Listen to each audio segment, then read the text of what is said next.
And the Oscar goes to Daniel Kaluuya, Judas and the Blacklist. We're enjoying ourselves tonight because we've got to celebrate. We've got to celebrate life, man. We're breathing, we're walking. It's incredible. It's incredible. Like, it's incredible. My mum met my dad. They had sex. It's amazing. Like, do you know what I'm saying? I'm here. You know what I mean? So, I'm so happy to be alive. So I'm going to celebrate that tonight. Did this guy just say sex in front of his African mother? Yo, let me tell you something. Forget saying my parents had sex. Just to say sex in front of African parents will be instantly rewarded by an ass whooping of monumental proportions, people. You can't be saying sex in front of African parents. In fact, I'm sure the only reason she didn't whip Daniel's ass right there was just because there were too many white people in attendance. She was probably sitting there like, hey, when we get home, Daniel, I'm telling you guys now, man, that's the only reason black parents won't beat you in public.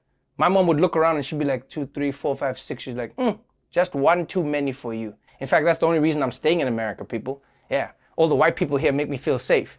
Because if I go home, my mom is gonna beat me because she sent me to the shop to buy bread, but instead I bought a lollipop. Mommy, please. But actually, you know, guys, if you ask me, I think this is the future of award shows, right? Forget agents and managers in the crowd. Bah, I wanna see parents. Yeah, I wanna see Brad Pitt's dad holding up his embarrassing baby photos in the bathtub. I wanna see Emma Stone's mom lick her thumb and then wipe off her little girl's cheek while she's on stage. I wanna see The Rock's mom heckling him from the crowd like, he looks tough now, but he wet the bed until he was 19. But let's turn now from movies to America's other favorite form of entertainment. Gender reveal parties. And unlike the Oscars, here's one that ended with a bang.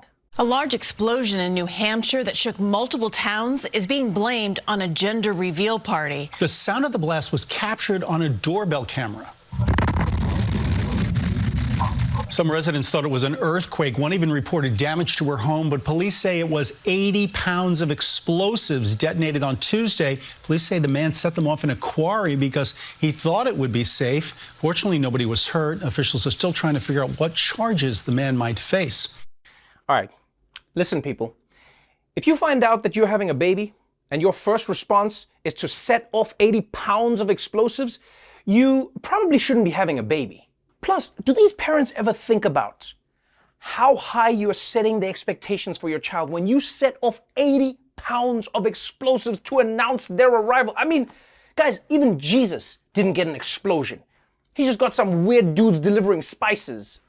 But now these days, parents are like, frankincense might be good enough for the Son of God, but my Brayden deserves the best. But I will say this, man, I don't judge anybody who has a gender reveal party, especially when it goes wrong. There's so many things that can go wrong at a gender reveal. In fact, I had a gender reveal and, whew, man, it happened to me. Good morning, everybody, and welcome to my gender reveal party. All right, here we go. Ew, gross. Yeah, apparently you're only supposed to do it for a child. But no one tells me this. I don't know where the rules are. All right, and finally, you might remember from your history textbooks that there was an attempt to overthrow the US government back in the year January. And the latest arrest in the Capitol insurrection comes from a poor guy just trying to make a love connection. Authorities say they have the dating app Bumble to thank for the arrest of a man accused in the siege at the U.S. Capitol on January 6th.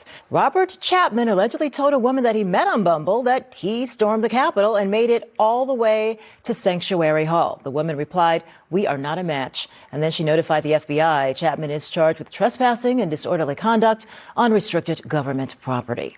This has to be the craziest thing I have ever heard. Someone actually told the truth on a dating app? That's wild! I actually wonder how that guy brought it up. You know, the fact that he stormed the Capitol. Like, how do you work that into your game? You know, does he come right out with it? Or does he wait until she opens the door? Hey, don't I recognize you from somewhere? Yeah, girl, you might have seen me on TV hitting a cop with a flagpole.